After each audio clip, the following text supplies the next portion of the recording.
Good day everyone, this is Kyla Tamusa. So I'll be continuing the discussion of Republic Act 9160, also known as Anti-Money Laundering Act of 2001. So today I will continue to discuss Section 16 and 17.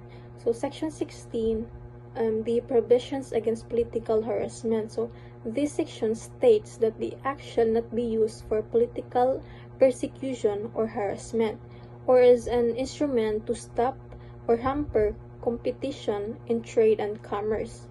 So, ambot pasabot ani niya kay dili siya pwede gamiton nga balaod for personal or political interest. So, for example lang, election period.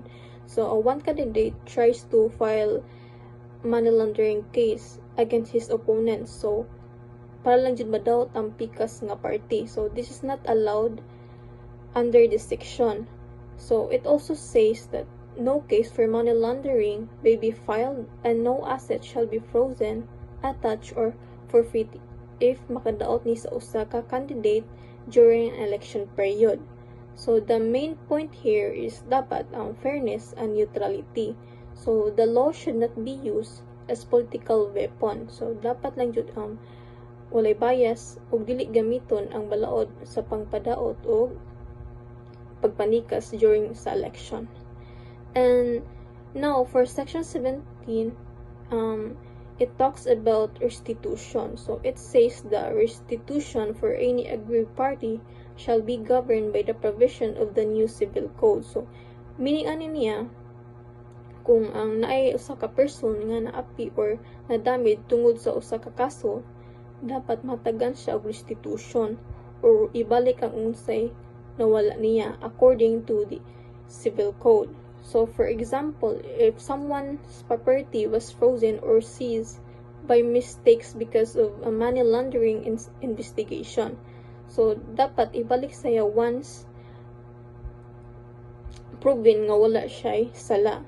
So, this section ensures nga kung naay na-violate nga tao or naapi, matagan siya og justice through proper compensation or restitution. So, that's all. And now, for Section 17, it talks about restitution. So, it says the restitution for any aggrieved party shall be governed by the provision of the new civil code. So, meaning ani niya, kung ang naay usa ka person nga naapi or nadamid tungod sa usa ka kaso, dapat matagan siya og restitution or ibalik ang unsay nawala niya according to the civil code.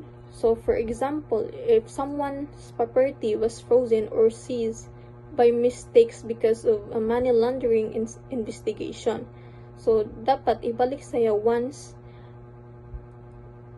proven nga wala siya sala. So, this section ensures nga kung naay na-violate nga tao or naapi, matagan siya og justice through proper compensation or restitution.